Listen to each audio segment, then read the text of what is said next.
Olá, boa noite. Começa mais uma edição do nosso painel regional. Você acompanha, confere com a gente sempre de segunda a sexta, na sequência do programa do JB, às 10 da noite, não é? Sempre com entrevistas importantes, os temas ligados à nossa região metropolitana e assuntos nacionais também que a gente coloca em discussão. Lembrando que de segunda a sexta também a gente tem o nosso primeiro encontro do dia, 1h30 da tarde, o painel regional Debates, sempre com personalidades da nossa região, personalidades do Brasil, debatendo e discutindo os assuntos que estão na pauta aqui para a Baixada Santista e os temas importantes nível nacional também. Nessa edição, a gente vai falar um pouco sobre a Semana Santa, sobre esta Sexta-feira Santa que estamos ainda vivenciando, não é? E sobre a Páscoa, né? O domingo de Páscoa, o sentido da Páscoa, não é? Como a gente tem há tantos e tantos anos, né, que a gente vem acompanhando, observando e comemorando a Páscoa, que evidentemente não é só o ovinho de Páscoa, né, o chocolate, né, que acho que a criançada recebe no domingo. Para falar muito sobre esse assunto importante, sobre esse tema, a gente com prazer recebe aqui no painel regional Frei Claudemir Viale, da Basílica do Embaré, aqui de Santos. Frei Claudemir, boa noite, prazer recebê-lo. Boa noite, Boturão, boa noite, senhores e senhoras telespectadores. A gente participa desse momento da Semana Santa com grande fé, grande devoção também, e importante nos preparando, sobretudo, para celebrar a Páscoa do Cristo ressuscitado. Perfeito. Eu vou lembrar você o seguinte, o programa está gravado nessa edição, não dá para você participar com a sua pergunta, com o seu comentário, enfim, como você está acostumado, né? Afinal, estamos no feriadão, né, de Sexta-feira Santa, e você com certeza, mesmo com o programa gravado, vai acompanhar uma série de informações importantes a respeito, não é, da Quaresma, que já terminou. Se você não sabe, fique sabendo, o Frei Claudemir vai explicar isso, né? A Quaresma já acabou na quarta-feira e a gente vivendo aí a Sexta-feira da Paixão, Sexta-feira Santa, a Semana Santa, né? Um todo, que será encerrada, se eu não estiver enganado, se eu tiver, o Frei vai me corrigir, né? No domingo de Páscoa. Quer dizer que a quarta-feira é que encerra a Quaresma, é isso, Frei? Porque muita gente não sabe disso, né? Sim, nós iniciamos a Quaresma na quarta-feira de cinzas. Isso. E depois vamos vivenciando a Quaresma com 5 semanas, são 5 domingos da Quaresma. E quando entramos no domingo de Ramos, nós ainda estamos vivenciando a espiritualidade quaresmal. A Quaresma termina na quarta-feira santa. Terminando na quarta-feira santa, na quinta-feira nós iniciamos o chamado Tríduo Pascal. Ou seja, é a quinta é a ceia do Senhor, a sexta-feira, que é hoje, nós celebramos a sua paixão, e no sábado, à noite, a igreja toda se reúne, a comunidade dos fiéis, para celebrar o grande aleluia, o anúncio da ressurreição do Senhor. E o domingo de Páscoa, que é o encontro da comunidade, celebrativa, em torno da Eucaristia, vivenciando também a espiritualidade do ressuscitado. O tema da Quaresma foi um tema bastante polêmico, bastante importante nesse ano de 2014, né, falando sobre tráfico de pessoas, né, e evidentemente que nas missas, sempre eu pude acompanhar algumas delas aqui na cidade de Santos, frequento a missa quase todo domingo, né, na medida do possível, e sempre o padre fazia questão de ressaltar um pouco disso, né. Acho que é uma aproximação, né, da igreja, infelizmente, com essa realidade cruel que vivemos no mundo de hoje, né. Justamente. Desrespeito, não é? Essa vergonha, não é, que é esse tráfico humano, né? A igreja no Brasil tem essa preocupação. No tempo da Quaresma, que é um tempo de conversão, ou seja, um exame da nossa consciência em relação ao Evangelho, à sociedade. Então, anualmente, a CNBB, a Conferência Nacional dos Bispos do Brasil, apresentam um tema para a reflexão de todos os cristãos e envolve toda a sociedade de alguma forma. Porque esse tema sobre o tráfico de pessoas é algo que mobiliza a comunidade cristã católica para que desperte também uma consciência de que esta realidade está muito próxima a todos nós. Porque o tráfico de pessoas, ele também aborda outras dimensões, não é somente o sequestro, ou seja, o envolvimento de pessoas para levar para outros países, mas também o tráfico de órgãos, tráfico de crianças, mão de obra escrava. E também é abordado, assim, nas entrelinhas, o chamado tráfico de influência, ou seja, que é muito sutil, mas que é praticado no meio da política, no meio de tantos outros setores da sociedade que acabam se deixando levar por um espírito de interesse pessoal ou de alguns grupos. Então, é um tema importantíssimo e eu acredito que a maioria das comunidades cristãs, de alguma forma, vivenciaram isso. Nós, lá no Imbaré, nós trouxemos um delegado da Polícia Federal que ficou muito famoso, Dr. Luiz Tempestini. Ele é aqui da cidade de Santos, a sua família mora aqui, e ele então trabalhou numa operação chamada Operação Garina, que era o sequestro de moças, envolvimento delas, e levava então para países tanto da Ásia como da Europa.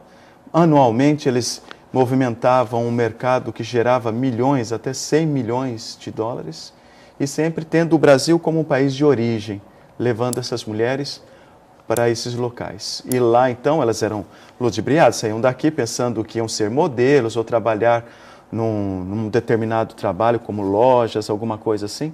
E lá elas eram, então, mantidas como pessoas, como profissionais do sexo, como prostitutas mesmo, tinham que ser escravizados, né, escravizados, no fundo é isso.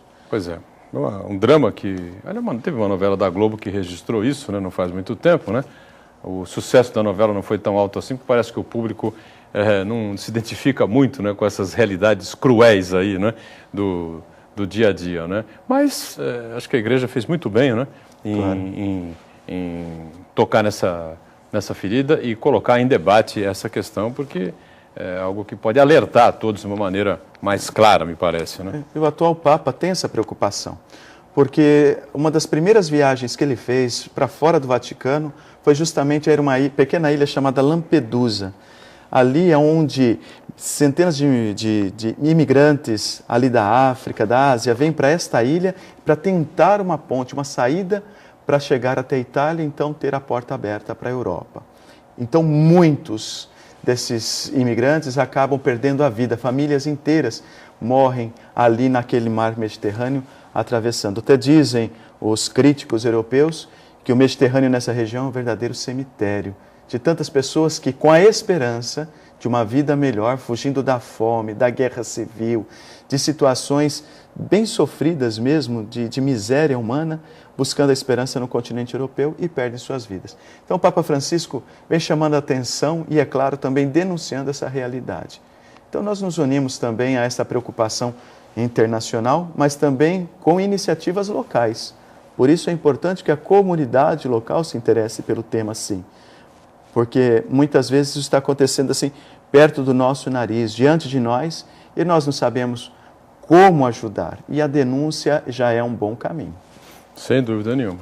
Bom, Frei, a Quaresma terminou na última quarta-feira, o Frei explicou aqui, muita gente não sabia disso, mas a Semana Santa prossegue e o senhor citou a Quinta-feira Santa como sendo a lembrança, a comemoração, não é? da Ceia do Senhor. Não é? A Ceia do Senhor é aquele famoso quadro retratado pelo Leonardo da Vinci, onde Jesus Cristo aparece ao meio, no centro, com os apóstolos ao redor. Essa é a ceia?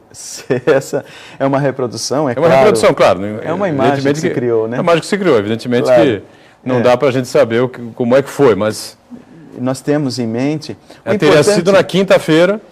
O importante é que a gente tenha consciência de que Jesus realizou a sua Páscoa, ele reuniu os seus discípulos, foi a sua última refeição com um grupo antes de ir para a cruz, antes de passar pelo julgamento, de viver todo aquele drama do julgamento e da crucifixão. Então, reunido com seus discípulos, é o que nós vamos chamar da Santa Ceia, ou seja, ele reunido com os apóstolos, ele então institui a Eucaristia, ou seja, tomando o cálice, tomando o pão, o cálice com vinho e o pão, e ali ele diz, isto é meu corpo, isto é meu sangue, fazer isto em memória de mim. Ele entrega isso aos seus discípulos e a igreja repete continuamente este ato do Cristo, porque ali, de alguma forma, se antecipa a entrega dele total na cruz, na sexta-feira. Então, a quinta-feira é marcante para nós, cristãos católicos, porque pela manhã, na Diocese de Santos, na Catedral, às 9 horas, acontece uma missa com o Senhor Bispo, onde ali os padres fazem a renovação das suas promessas sacerdotais, Depois, imediatamente, nós realizamos também a bênção dos óleos, dos santos óleos, que são os óleos que são usados para a unção dos enfermos, para o crisma, para aqueles que serão batizados. Então, esses óleos foram bentos na quinta-feira. Depois, à noite, nós celebrávamos também o lava-pés, que a instituição da Eucaristia vem também pelo exercício da caridade. O lava-pés na quinta-feira também? Na quinta-feira. Lava-se os pés dos apóstolos ritualmente, isso para significar que Cristo, ao ir para a ceia, ele também purificou os seus. Né? O lava-pés significa purificação? Uma purificação, um compromisso que os apóstolos assumem com Cristo.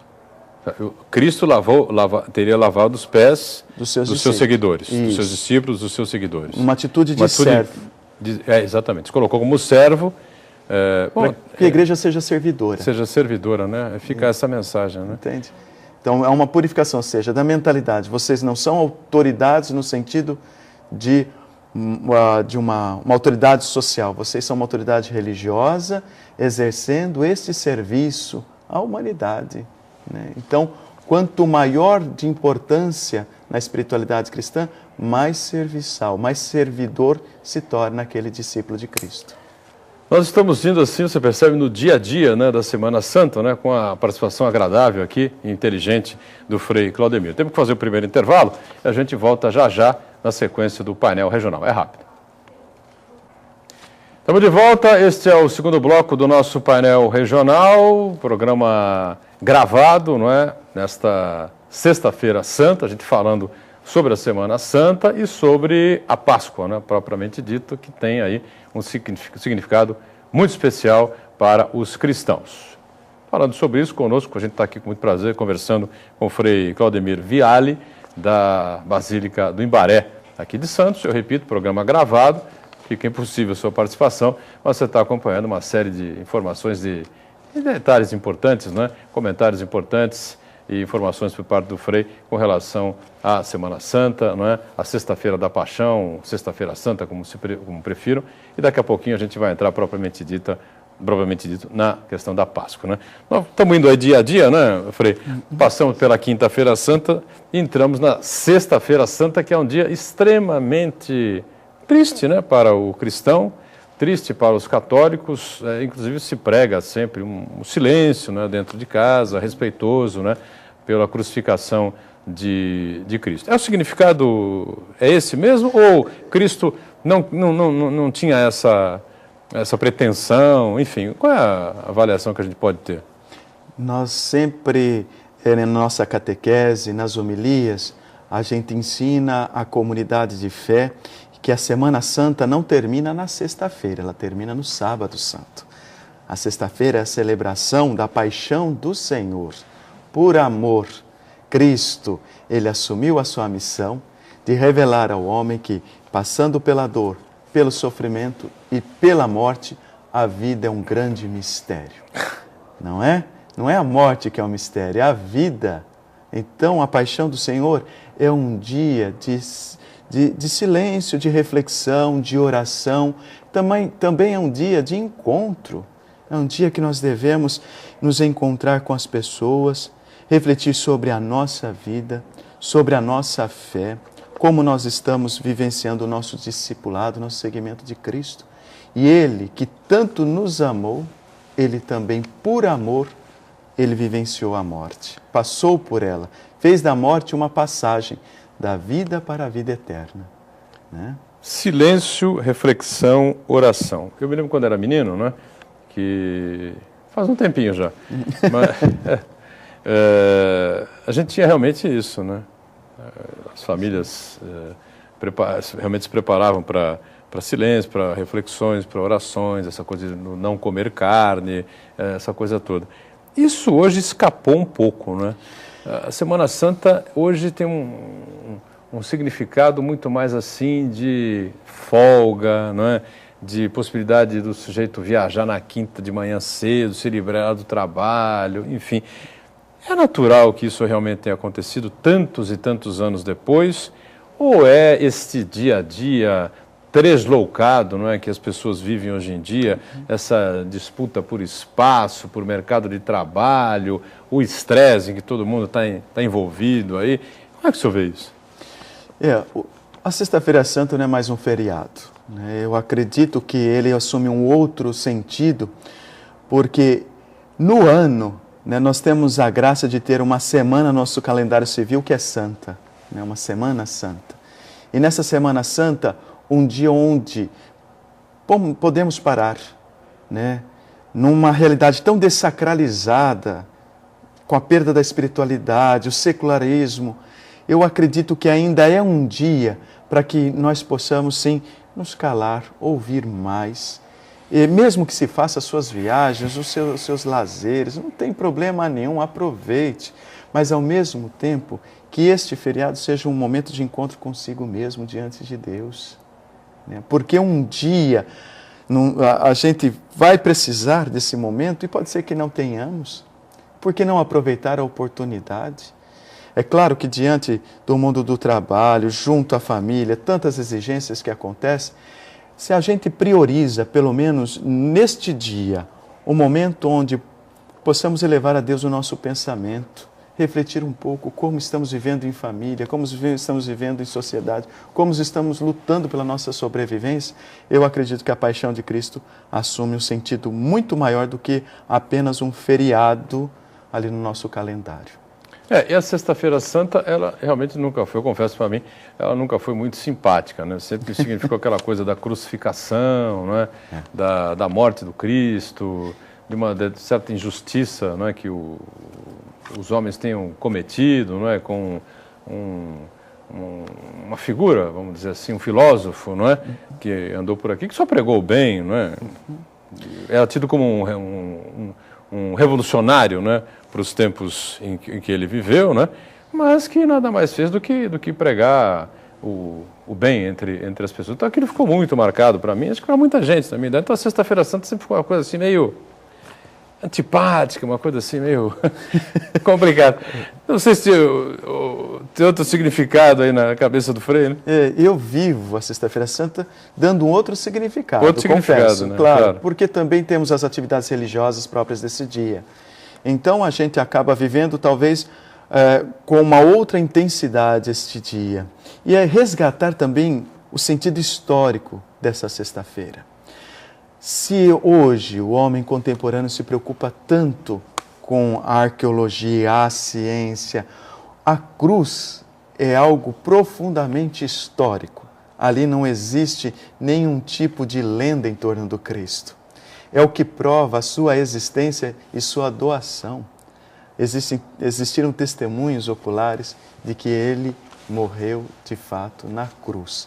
E todo o desmembramento, tudo aquilo que o levou para a cruz, faz com que também cada um de nós possamos também vivenciar isso. Porque, de alguma forma, a cruz para o cristão é algo que ele atravessa a cada dia. Cada um de nós temos, sim, damos sentido à nossa existência pela cruz que carregamos. Então, eu acredito que a Sexta-feira Santa, se nós vivermos com uma intensidade da vivência da oração, do silêncio, a prática do jejum também, ela ajuda bastante. Agora, a pena que, às vezes, a Sexta-feira Santa, como diz o Frei Calixto, um frade muito sábio da nossa fraternidade, da comunidade, com 83 anos, diz: pena que a Sexta-feira Santa virou a festa do bacalhau. É onde o pessoal acredita... Comercializou-se também, né? Aproveitou-se para se comercializar o peixe, enfim, né? O fruto do mar. Que o jejum é comer peixe nesse dia. E não é isso. Né? Existe ou também... a carne branca, né? Se bem que o frango ninguém come, peru ninguém come, então, só peixe, né? É o peixe. Então, claro, se a gente pode praticar um jejum, ou seja, o jejum da palavra, nesse dia eu vou procurar não ofender ninguém, nesse dia eu vou procurar também dizer palavras que edificam, eu vou procurar escutar mais as pessoas, fazer esse exercício. Eu acredito que é um jejum muito mais vantajoso do que a gente ficar com algumas observâncias religiosas, que comer bacalhau pode comer qualquer outro dia do ano. Sem dúvida nenhuma. Mas dar um sentido especial esse dia. E a Semana Santa, como o Frei colocou há pouco, muita gente pensa que termina na Sexta-feira Santa. Não é verdade. A Semana Santa termina, então, no sábado de Aleluia. E por que é que o sábado é de Aleluia? Porque ao longo de toda a Quaresma, nós nos privamos na liturgia de cantar o Aleluia. O Aleluia quer dizer alegrai-vos, né? A trazer a alegria à tona na cerimônia religiosa, na liturgia. Então nós nos privamos ao longo de toda a Quaresma de cantar o Aleluia. Então no sábado da Vigília Pascal, nós fazemos várias leituras do Antigo Testamento, rememorando todas as intervenções de Deus na história do povo e, por último, a encarnação de Jesus Cristo. A sua encarnação é o motivo da nossa alegria e, por isso, na liturgia se canta com maior ênfase o Aleluia. Por isso, acabaram chamando de sábado do Aleluia, mas é porque é o grande Aleluia. Cristo ressuscitou, Ele venceu a morte por amor. Então Ele venceu a morte porque Ele, na história da humanidade, é o único ser humano que voltou para dizer, tem continuidade. Ser humano? É. Ele era um ser humano como todos nós, de carne e osso. Homem e Deus. Mas Ele volta na sua humanidade. Na sua humanidade revela a sua divindade. Mas Ele é o único homem, vamos dizer, concreto, real. Né? Ele volta e diz, tem continuidade. Ou seja, essa continuidade para a vida eterna. Ou seja, vale a pena, alguma coisa que a gente sofre tanto por aqui, né? Por isso eu dizia, a vida é um mistério que contém a morte. E tem aquela célebre frase, né, Frei, que Deus dá a cada um a cruz que ele pode carregar, né? Não é isso? Claro. Dizem que ninguém carrega uma cruz acima do seu próprio peso. Né? Também se fosse assim, você caía no chão. Justamente, seria esmagado por ela, né? Não daria um passo. Não teria como, né? Não é verdade? Por isso, mesmo a celebração do Sábado Santo é a celebração do anúncio da ressurreição do Senhor.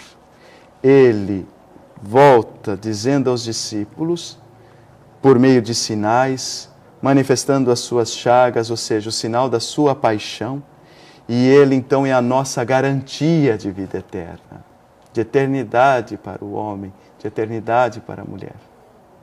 Perfeito. Vamos para mais um intervalo, voltamos já já com o último bloco para falar, claro, da festa da Páscoa, né? Já já.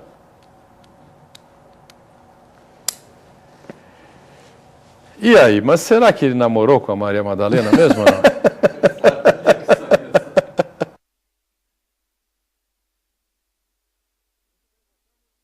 Terceiro e último bloco desta edição do Painel Regional, nesta Sexta-feira Santa, recebendo aqui com muito prazer o Frei Claudemir Viale, da Basílica do Imbaré, aqui de Santos, não é? E o programa gravado, eu repito, mais uma vez, não dá para você participar, mas com certeza você está acompanhando aí uma série de informações, uma conversa interessante aqui sobre a Semana Santa, a importância da Sexta-feira Santa, não é? Da Quaresma encerrada na última quarta-feira, do sábado de Aleluia. E agora, né, Frei, vamos falar um pouquinho sobre a Páscoa, que é uma cara mais alegre, né, mais sorridente, a ressurreição do Cristo. E o coelhinho da Páscoa nessa? Como é que apareceu essa história aí? É uma tradição que vem também dos países eslavos. Também, não? Né? É, de que o coelho é esse símbolo da vida, da fertilidade. Fertilidade, né? Não é? E a Páscoa é a comemoração da vida, né? O cristão não comemora a morte, ele comemora a vida. Por isso, o domingo da Páscoa se enche de sentido pelo fato de celebrarmos a ressurreição do Senhor e sinais, símbolos que as civilizações, as culturas foram criando para poder dar sentido ou imagem a esta celebração da vida. Por isso, coelho não bota ovo, não é? Por que o ovo é do coelhinho? Então, ou seja, o ovo também é um símbolo da vida e todos esses sinais. Na Europa, nós estamos vivenciando lá a primavera, se enche de vida, então flores, pássaros. Aqui no Brasil, a gente sente um pouco menos, porque nós estamos aí vivenciando o outono. Mas até a própria natureza nos enche de sentido a vivência da Páscoa. Quando nós vemos que depois de um período de seca, quando vem a chuva, a vida como por exemplo no sertão, né? Depois de um longo período de seca, quando vem a chuva, o sertão recobra a vida. Nós vemos o verde, nós vemos as flores, os frutos do sertão. Então eu acredito que todos esses sinais, né, mesmo diante de um sentido mercadológico, jogadas de mídia, no fundo nós queremos sim celebrar a vida. Eu ainda acredito que a Páscoa ela tem essa força. Todos queremos celebrar a vitória da vida sobre todas as realidades de sofrimento, dor e morte. Esse é o grande significado da Páscoa. Sim, esse é o significado. A celebração da vida. Da vida. Aliás, a Páscoa é, não sei se era ou se é, a mais importante celebração ou comemoração do cristão, né? Dentro do nosso ano litúrgico, né, a Páscoa ela é o centro dessa celebração. Então, a celebração da ressurreição, porque a nossa fé é professada na ressurreição do Senhor. Tanto é que o próprio apóstolo Paulo já dizia, se ele não ressuscitou, vã é a nossa fé. Ou seja, a fé do cristão está apoiada no anúncio e no testemunho da ressurreição do Senhor. É isso que nós celebramos na liturgia cristã católica. E tudo que realizamos, nós realizamos em nome dessa ressurreição. Os batizados, os casamentos, as confissões, todos os sacramentos são realizados justamente apoiados na espiritualidade da ressurreição do Senhor. É uma força tão grande que desde os primórdios a Igreja conserva intacta esse anúncio, porque é proclamado o Evangelho e a vivência desses sinais, celebrando a Eucaristia e administrando os sacramentos. Perfeito. Olha, há um certo afastamento, vamos dizer assim, das pessoas, né, dessa questão da religiosidade, né? Até muita gente que fala, e é verdade, né, que seja que religião for, né, sempre é bom você ter uma aproximação, né, o jovem, a criança, o adolescente, principalmente nas idades mais difíceis, né, a religiosidade, seja ela qual for, afasta o jovem de outros caminhos perigosos que a gente vem, infelizmente, né, verificando que essa coisa vem crescendo, né, perigosamente para a sociedade como um todo, né, Frei? Agora, o que eu queria dizer basicamente é o seguinte, há um afastamento, o pessoal faz da Páscoa e do Natal feriados, não é? Mais do que propriamente reflexões, enfim, há um distanciamento, mas todo mundo resolve casar e vai na igreja.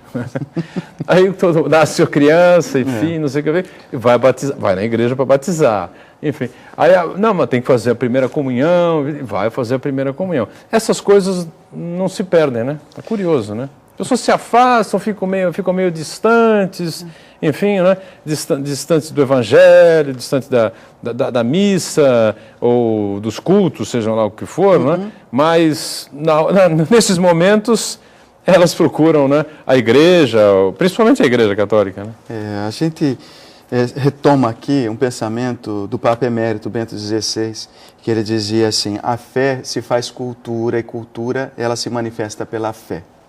Então, culturalmente somos um povo cristão católico. Então as famílias buscam de alguma forma essa identidade, ou seja, para o batismo, para o batizado e o sétimo dia. A gente brinca que é o momento... Batismo, batizado, é verdade. E é nesse momento que a igreja tem que aproveitar para fazer a sua pregação, porque onde essas pessoas vêm sensibilizadas, ou seja, para participar da alegria do batizado de alguém, de um casamento, ou também para manifestar os seus sentimentos àquela família que celebra o sétimo dia de um ente querido. E é dentro da igreja. Então, de alguma forma, a igreja continua sendo espaço também de encontro das pessoas, mesmo que elas não percebam. Ela continua unindo, né? Nessa realidade de várias possibilidades de experiências religiosas, ainda o espaço sagrado do encontro no templo é algo que marca profundamente a alma do povo brasileiro, do povo latino-americano. É um povo profundamente religioso. É claro que também a gente tem consciência de que ao celebrarmos os sacramentos, a liturgia, os cultos, como o senhor dizia, tudo isso traz para nós também vários sinais, né? E nós nos orientamos por esses sinais. Então, a liturgia cristã católica não é somente um discurso, uma fala, uma celebração. Não, é algo que fala dentro do ser humano. Tanto é que a Sagrada Escritura é o livro mais lido no mundo até hoje. Até hoje. Não tem livro que bata a Sagrada Escritura. Ou seja, por que ela é lida em todo o mundo? Porque, de alguma forma, todo mundo se identifica com o que está ali dentro. Sem dúvida nenhuma. Agora, Frei, a presença, você citou no bloco anterior, né? O Papa Francisco, né? É uma grata surpresa, uma grata revelação e me parece que é uma figura que vai conduzindo a Igreja a outros caminhos, para onde a Igreja realmente precisa ir, não é? Do encontro aos mais necessitados, aos mais pobres, aqueles que têm mais dificuldade. É por aí? Hoje, pela manhã, a gente acompanhava ainda todas as celebrações, né, no Vaticano, e a gente vê esse jeito que ele tem de lidar com as pessoas, quebrando todo tipo de protocolo e formalismo. Eu acredito que isso traz, assim, sobretudo para a mídia, né, uma outra imagem da igreja, de uma igreja que já existe, viu? Porque ele não criou essa imagem depois de Papa.